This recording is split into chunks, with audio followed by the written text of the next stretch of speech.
welcome. Sorry, I had to share the link. Welcome back. If you guys, well, maybe I can get that lens cleaned a little bit. Oh, pardon me, excuse me. Let me get these a little less blurry. All right, we're here. My name is Kim. I teach upholstery and furniture restoration. Earlier today, we started this chair, working on sewing the pattern together, staining the frame, and then getting it ready to start attaching the fabric. Now, I made my cushion cover for the seat a little bit too small. I have to go back and fix that. That's not going to happen today, but we did go through how to attach the welt to this in advance to this part because we were waiting for the stain to dry. But we are going to put the final panel on the back of this chair, which we took the caning out. Let me see if I can show you guys what it was before.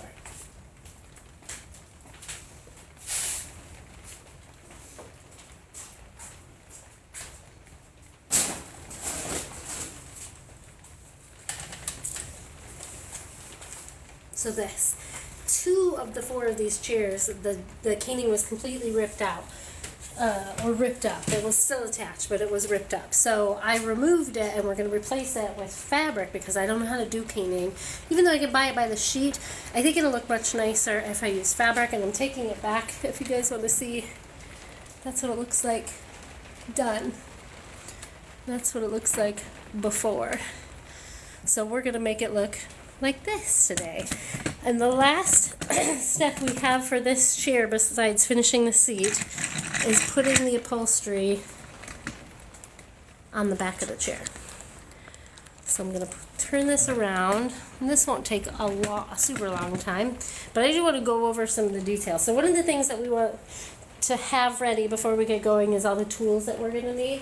We're going to need some sort of sharp knife, staples, pair of scissors, our stapler, our pneumatic stapler, and then I'm gonna have the regulator just in case. I have all my fabric layers here. I have the fabric that faces the back, the outside, the first thing you're gonna see on the outside, then the utility layer of fabric that goes in between that, and then the top layer of fabric that goes on top of that. I am going to be stapling, the very first layer of fabric is going to get stapled right to this surface here. That's this brown fabric that goes on upside down like this, so that when you see it in the back, you can see the fabric back here. That's the first layer. After that, I'm going to put this layer of synthetic burlap on, or any kind of barrier material, because I'm going to be putting glue on this. I want to put as little staples in this as possible. That's what's going to help keep that nice clean edge so you can get nice clean trim. So I'm going to only be putting my staples for these 2 layers right here in this section. The only layer that gets stapled inside this groove is the final fabric layer. So the foam and batting are going to get glued to this and cut off excess so that those don't reach inside here, because those materials will clog up these areas and make them lumpy and make it so that you can't get a nice clean trim. So we want that to be nice and clean, so we're going to leave that empty until we get to the fabric layer. The other thing worth noting is the length of your staples. And I want to go over just a few lengths here.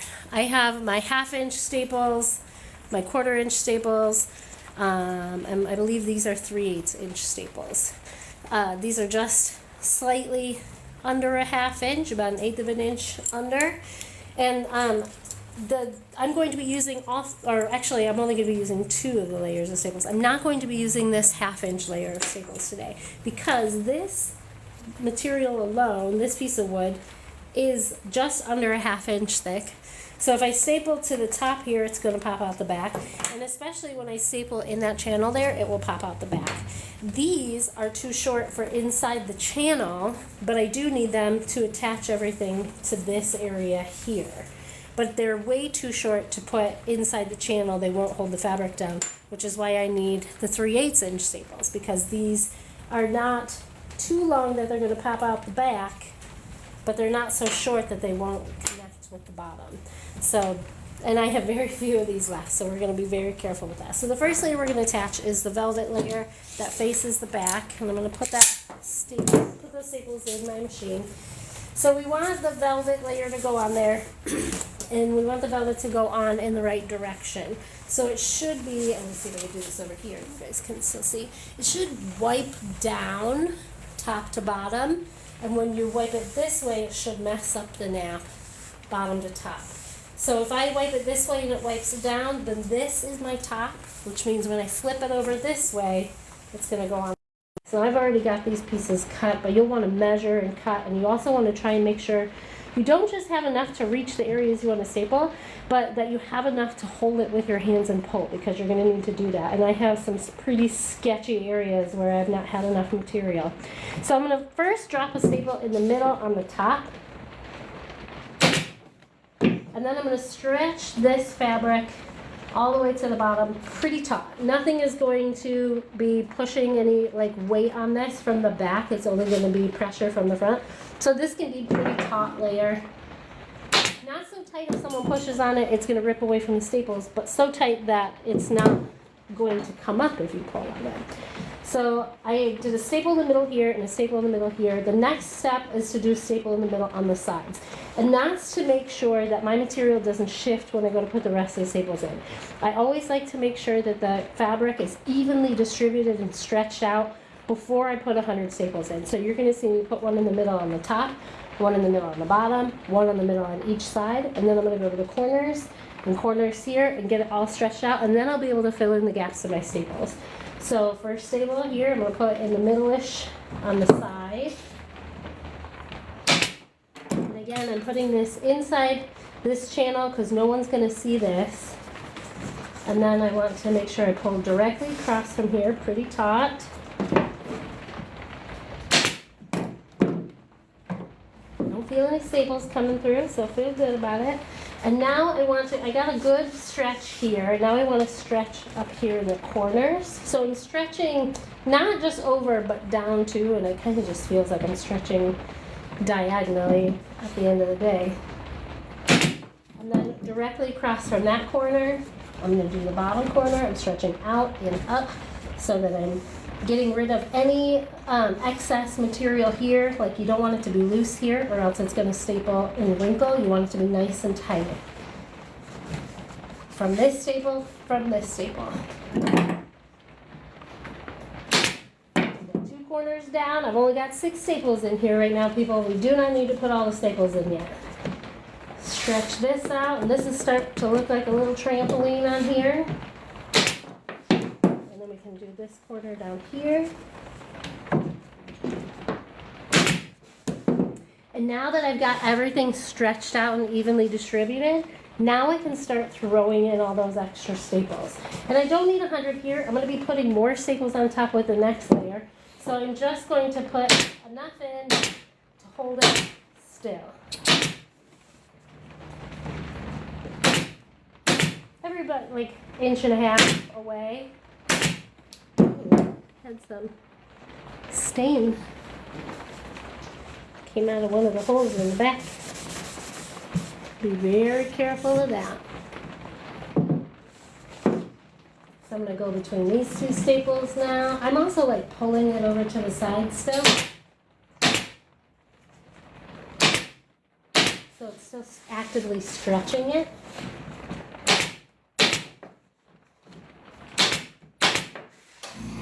And then I'm going to do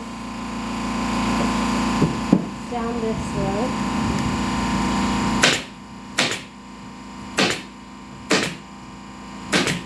And then from this staple up here.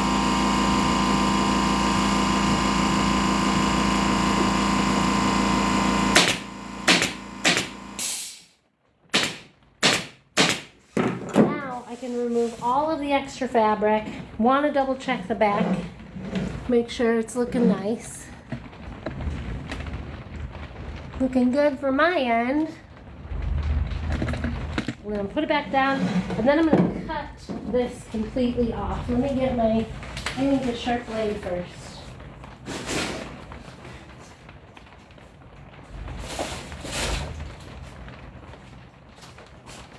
Where did we put the razor blades?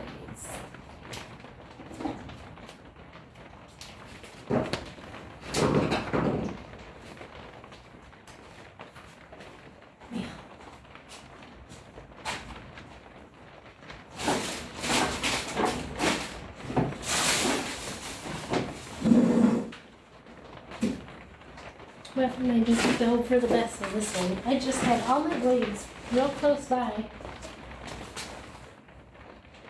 And now I don't know where they went. Alright. Sharp blade. I'm just going to run this blade right on the inside edge of this channel. That's my guide. If you can't get a sharp blade, then as sharp a pair of scissors as you can get and as close to that edge as you can get. Because I don't want any of these materials bulking up inside that groove. I want them to stop right before we get to that groove. That worked okay. Go on this side now.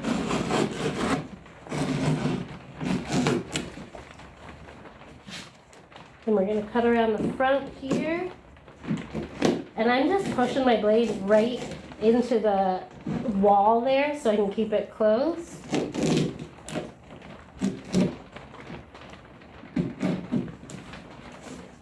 And if your blade starts to fray, you're going to want to flip it over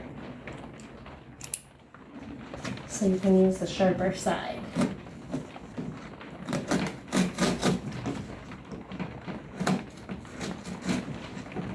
I'm also pulling the fabric that way so that I can make sure that it's stretched out and not going to go. This looks a little long here.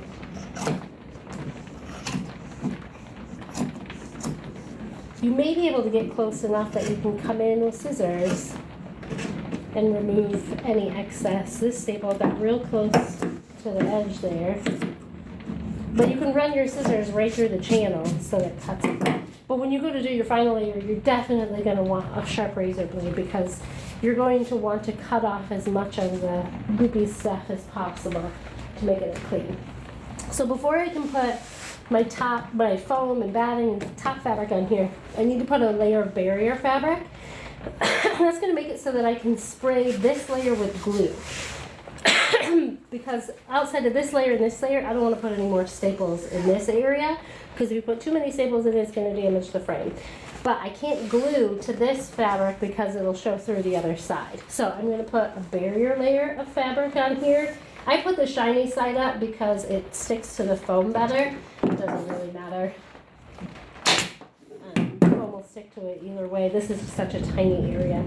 So same thing, center the top, center bottom, center side. Then I'm going to do the corners to get all of that evenly stretched out and distributed before I start putting too many staples in and I can't go back.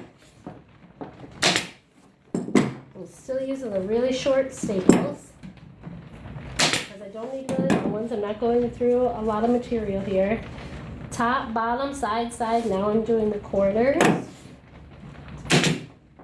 Direct, always kitty corner across from each other so that you're pulling it evenly every time you pull it across the surface.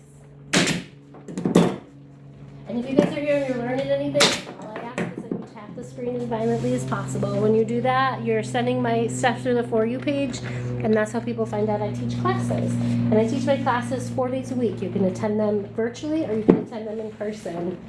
They're a lot of fun. You learn a lot. Not just from your own project, but from everybody else's as well.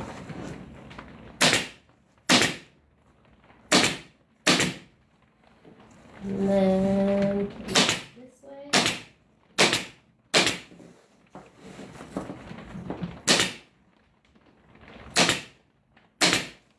And I want to show you guys what it looks like if you were to use just a pair of scissors to get that out. And my scissors are sharp. And just want to double check, make sure I didn't blow out any staples. I don't think it's possible, but I always check because I've done it so many times before. I get scared. So I'm just going to run this pair of scissors in that channel and cut everything as close to that edge as possible. I don't want any of this material to get back into that channel where I'm going to be putting my trim. I want the trim and the fabric to be the only thing that goes in there. And already this is not preferable to cutting with the razor blade. So I'm going to resume with the razor blade.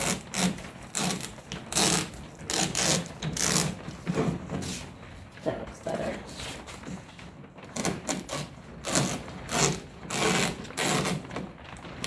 Now you can't always go this fast. Sometimes if you're going around corners and stuff, this is a nice straight line, so it makes it easy. But you want to take your time so that you don't go overboard.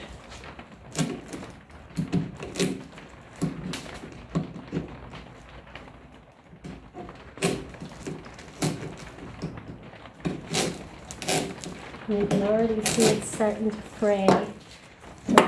Pulling this cotton out of the center, and I definitely don't want that building up. So I'm going to go back to the scissors for this last little bit.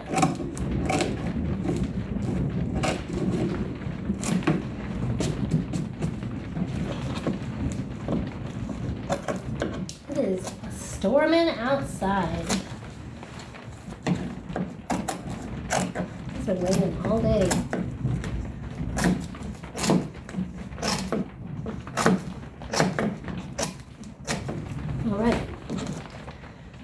Double check, make sure.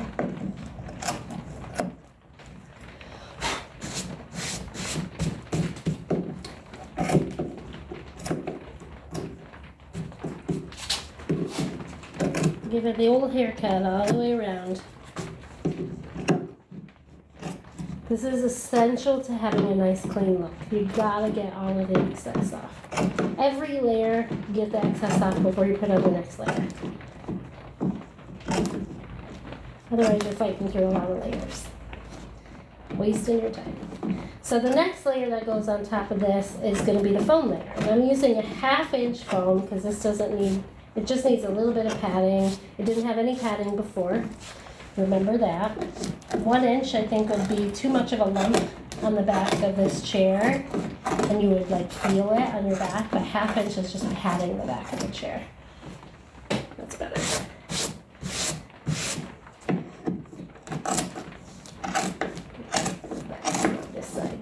Just as close. There we go. That looks much better. So now we get the foam. Let me go grab that.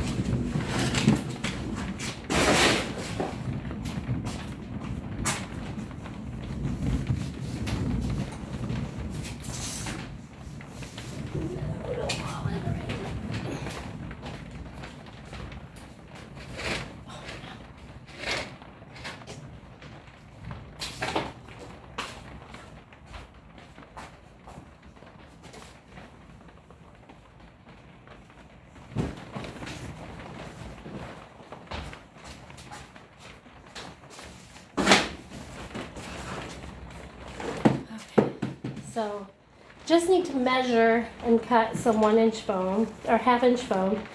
And I'm just going to sort of lay this out here. I need to cut it bigger than I need it because I'm going to need to trim it down. I don't suggest you lay things across and do this. I suggest you measure them at waste less material, but I've been doing this a minute. But do as I say, not as I do. So now I need to glue this to this piece so that I can trim the foam to be just as short as this. In order to do that, I have to use a contact cement.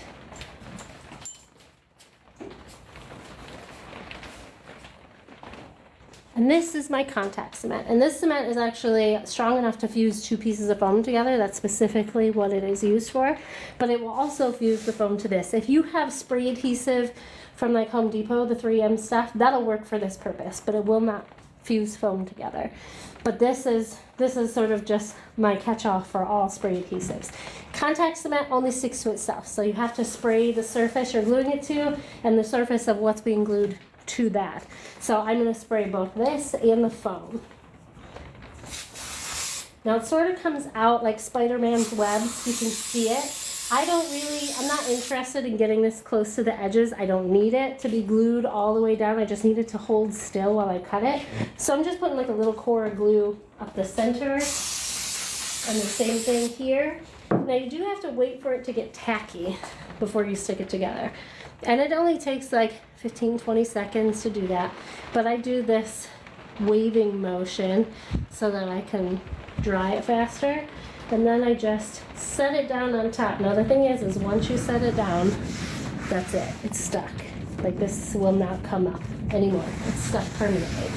So make sure you have enough, which is why I always cut it a little bit bigger, and make sure it's setting where you want it before you set it down. Now I can run my scissors through this channel, through this foam, and cut that right to the edge of that channel. I don't want to staple it because if I put too many staples in here, it can really deteriorate the frame. So I'm just going to glue it so I can mitigate how many staples I have to put in here. And then the next person who has to strip this down to do it the next time will be so grateful that I didn't staple every freaking thing into these channels. The only material that gets stapled into that channel is the fabric.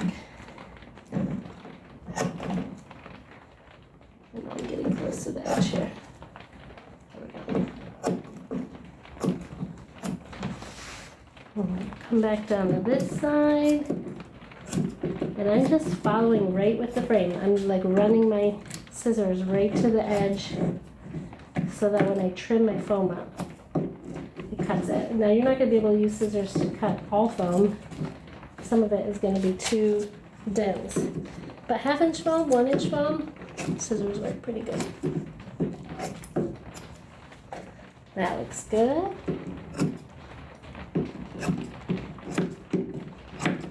Oh, I forgot about the batting. We're going to need batting too. I have a little piece of that.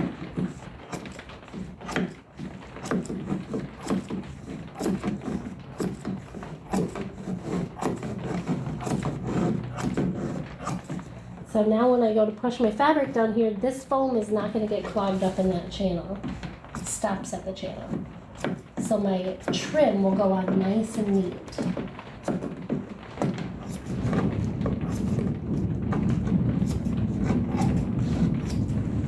Perfect. Now the next layer to go on is batting. You bring a piece of that over here.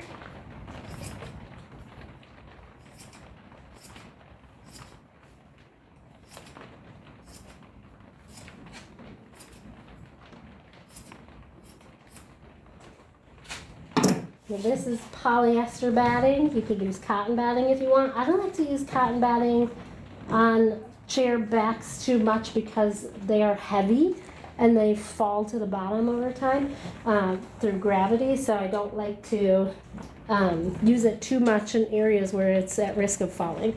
So this gets some glue too, just a little bit in the middle, a little bit in the middle on the batting.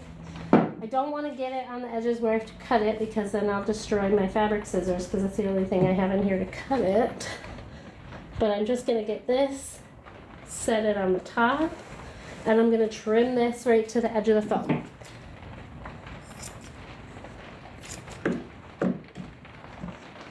And if I keep my scissors in that channel, I'll know that I'm not going too far.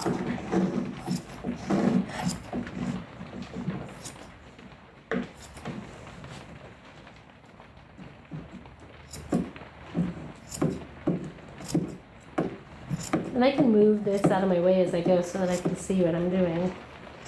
I also should be wearing my glasses.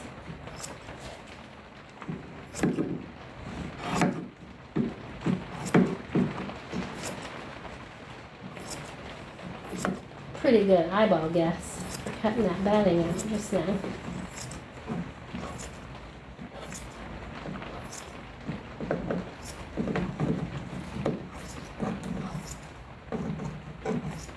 All of that is now trimmed flush with the whole pattern of the back of the seat. So the next step, the final step before we put trim on, is to put the fabric layer on top. Ooh, look at you guys liking stuff so much. I appreciate that. So this layer goes on top of this, but this is the layer that gets stapled into the channels. And to be able to do that, I need to change my staple size because these are too small. So now I need the mid-length ones. These are 3/8 inch ones. 1/2 inch is too long. 3/8 should be just fine. And I'm going to replace those short ones with these medium length ones. And then I have to determine the direction of this fabric. So this way is wiping it down. This way is messing it up. So this is my top, which is going to come over here and go right on the bottom. Or right on the top, and then it should wipe down this way going towards the seat, because when you sit in a chair, you sit and your body wipes down from top to bottom. So we don't want to damage the nap of the fabric by putting it on upside down, because every time you sit on it, it'll mess it up. So the first staple I'm going to do in the center here, same as we did everything else. Just center in the front, and double checking, make sure it doesn't go through. I did this with the other chair. I didn't have any accidents, but you just never know. Then we're going center in the bottom, and this time I want to get rid of all the excess fabric. I do want to pull this nice and taut. Bottom. Nothing comes through. Fantastic.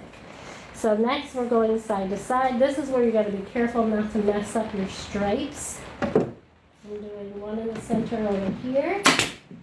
And then whatever this stripe is should probably be the stripe that lines up the whole way. I did find it difficult to keep it super straight the first time around. One in the center there. Double check the length. Feels good. So we have center, center, center, center, and now we're doing corner. And I'm following this line up because that's the line that is in the edge there. So I want to make sure that I stay consistent going up straight. I'm just putting one staple here in the corner. Again, I'm stretching out this way and up this way to get rid of any excess material between these two staples. Because if I run my stapler up here, I want all the excess fabric to come out so that it doesn't wrinkle. If I didn't pull it all the way and I ran my stapler up here, you're going to see where it starts to wrinkle. So I'm pulling up and out and kind of diagonal at the same time to lock this right into the channel. Again, this is going right, my staple head is going right inside that channel. So one on this corner, now I come all the way down to the bottom.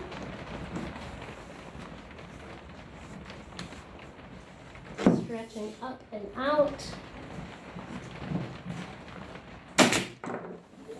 And then we'll do these corners, and then I can start filling in the gaps. And this is, I'm following this line down too to make sure it stays consistent. Final corner.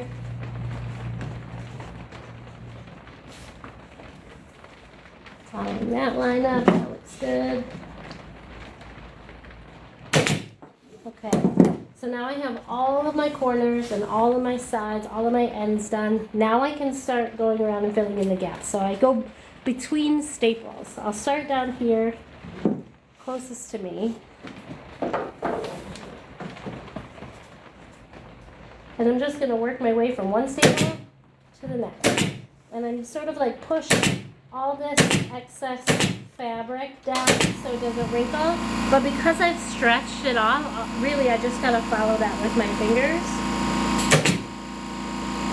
Because it's already stretched in between.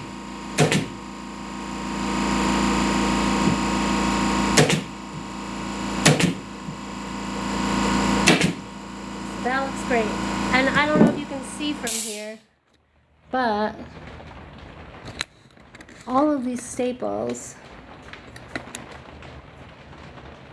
are end for end, like one right next to each other. So they have to cover that whole entire area, which is why you don't want to get too deep into the woods removing staples. This channel is also really difficult to remove staples out of, so keep that in mind as you go. Only get to the finishing staples when you know you're ready to finish it up.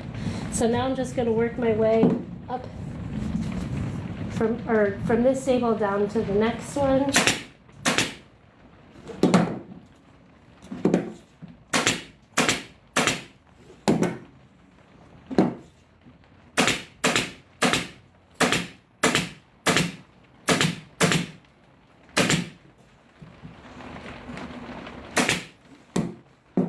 We'll do the same on the other side.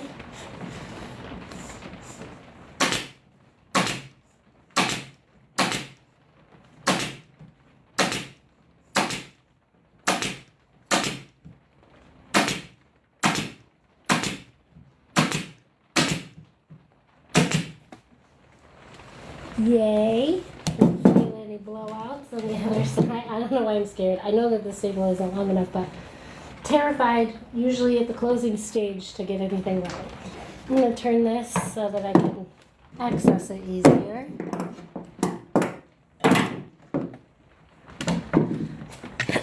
And bring you guys out front so you can see it a little bit better.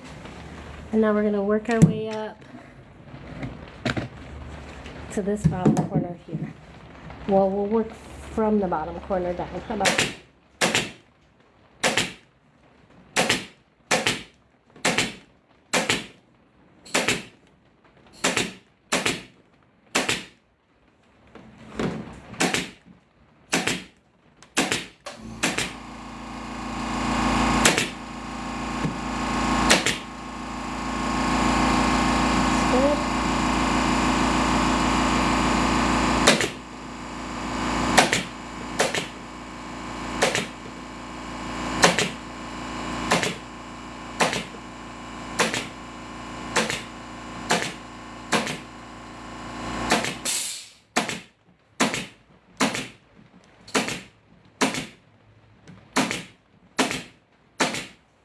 Yay!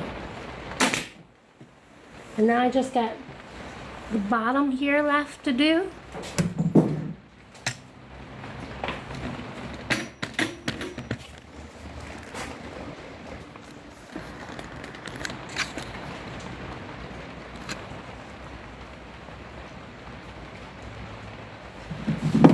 There we go.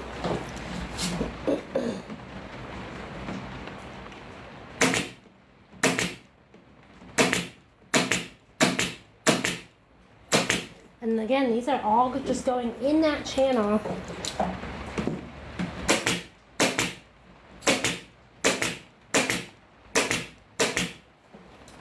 Looking good. And this line stays pretty straight.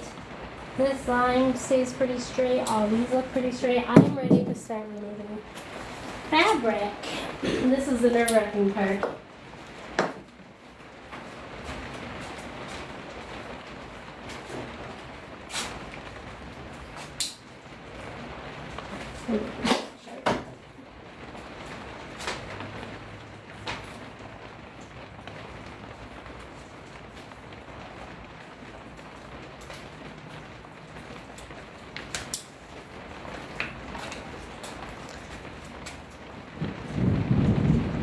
What everybody did to my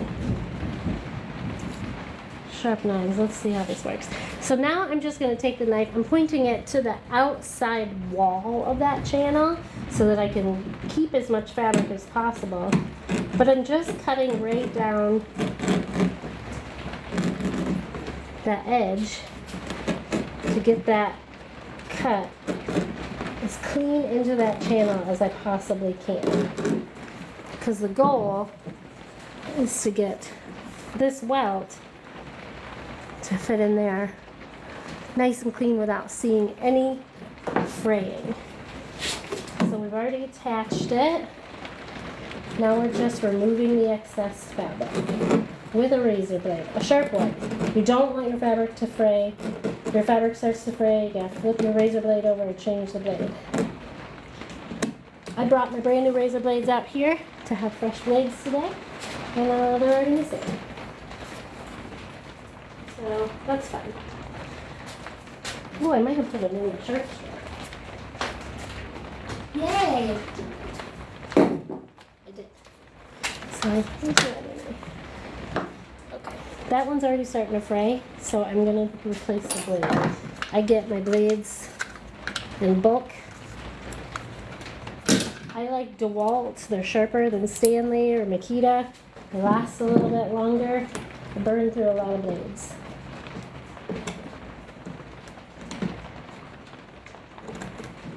That's moving much faster. Okay, so I'm coming back through this top part because I can't really reach that bottom part real good like that.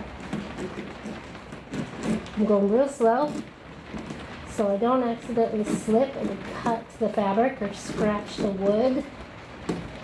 But you cannot even see the staples in there. Like it is so close. It is neat.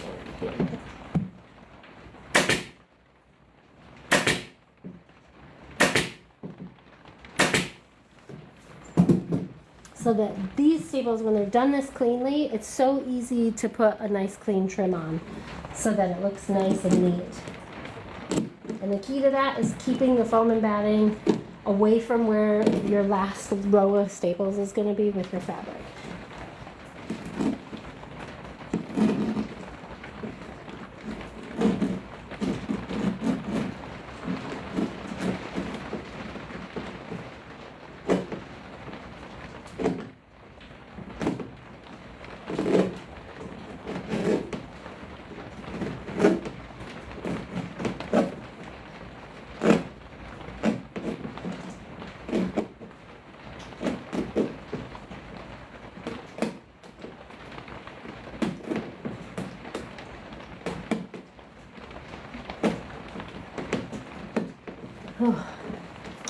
So this is just a harder to reach place for me, so I'm going at it left-handed so that I don't accidentally scratch the inside with my right hand. And it's starting to fray. They do burn through very quickly, especially when they're scratching on top of wood.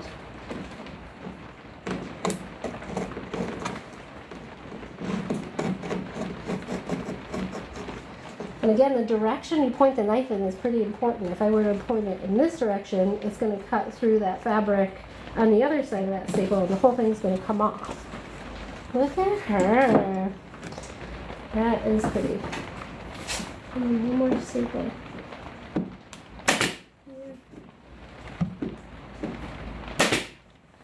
And that is so nice and clean.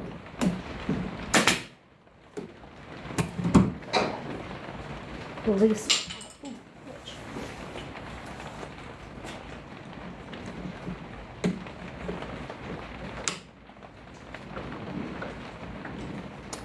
Staple remover.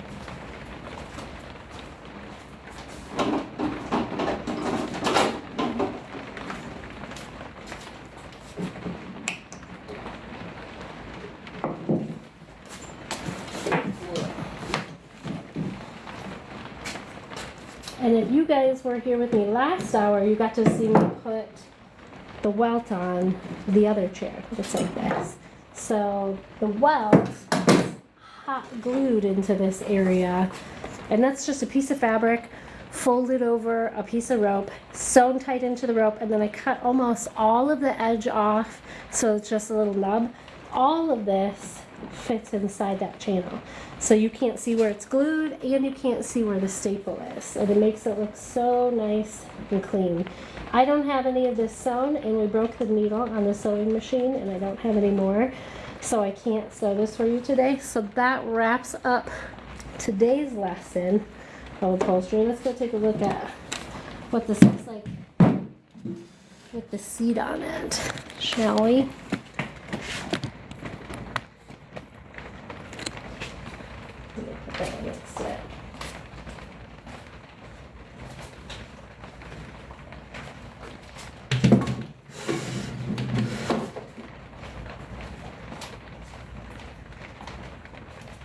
So this one is all finished. It has all the welt on it already. We did that earlier today. This one still needs a seat. Let me put that old one up there so you guys can see what the difference is. Oh, let me also show you. The back is a nice solid color, which is really pretty. So,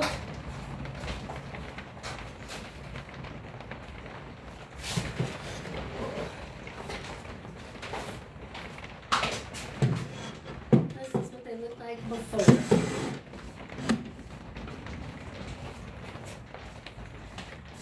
Pretty big difference, I would say. Don't you think? All right, let me see who we got here. Oh, we got a few people here today. Hello, welcome everyone. Virginia says, I really appreciate your dedication. Thanks, Virginia, and I really appreciate all your positive support all the time. You are quite the cheerleader of mine, and I really appreciate it. It helps keep the wind in my sails. I don't see any questions, but now is the time to put them in there. And if I'm here giving my spiel or reminding you guys, you can tap the screen as violently as possible while you're here, and that will drive my content to the For You page. Ooh, I keep turning this. I don't see any questions. So I'm just gonna introduce myself to a lot of people who are joining here, and they just saw us go through these steps, and we're getting ready to sign off here because we just finished for the day.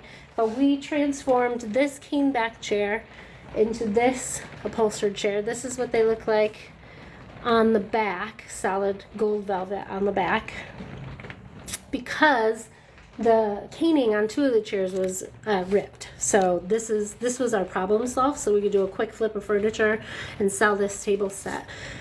What was the dark gray material? I imagine that you're talking about this stuff. This is synthetic burlap. This is my barrier fabric. I use this if I'm going to glue over top of something. I will put that between that and the fabric.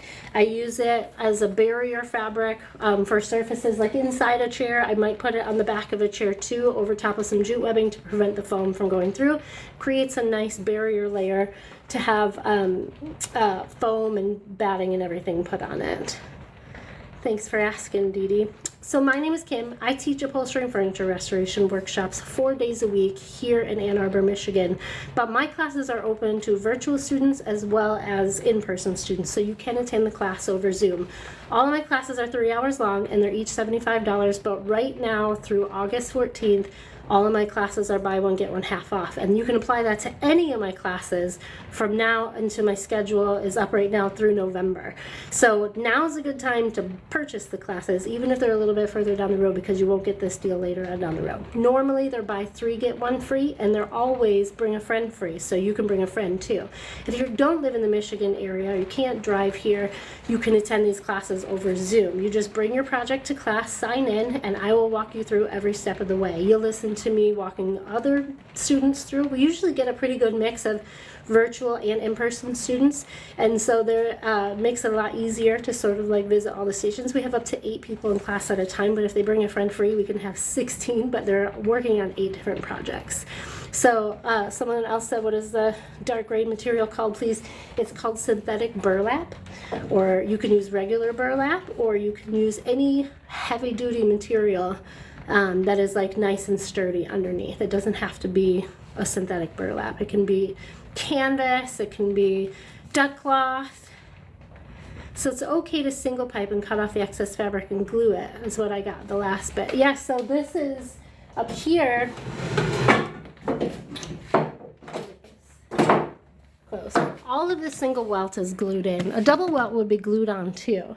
It starts and stops here at the bottom, but you can't see because of where it overlaps. But it's like right here in the middle on the bottom. But you overlap it, everything gets glued inside that channel. What was the size welt you used? I used a 3/16 inch welt. That's pretty standard for most upholstery projects. 3/16 inch welt is standard, but it does come smaller and it does come bigger. You can get it in any size you want. You just always need to know how big it is to do that. All right, guys. Well, the only thing I have left to say is that I still have 1 spot left in my upholstery summer camp retreat from the August 15th to the 19th. It's a 5-day, 4-night stay. All of your meals are included and prepared by Chef Allison Anastasio. You get to stay the night there. During the day, we work 3 long 8-hour days during upholstery fundamentals. Every single day we have a special guest speaker who is going to come and talk to us about their entry into the industry and their experience with it. We have Nicole Crowder of Nicole Crowder Upholstery. We have Wes and Jess Breitenbach from Crown Upholstery. We have Sharon O'Connor of Vintique Upholstery, who is also on the BBC show Money for Nothing. She's going to talk to us too. She's talked to us a few years in a row. She's fucking fantastic. She's my favorite person ever. And then we have Rhonda Shanahan of the Whimsical Chair, who's going to speak to us too. And if you follow upholstery stuff, you probably know who all those people are. If you don't, you're going to want to know who they are. They're really cool, they're really funny, and they're really talented human beings, and they want just as badly as I do to grow this industry as much as possible. So you can come out for the retreat, you can do it for fun, or you can do it for professional development. If you do it for professional development, you can write it off on your taxes.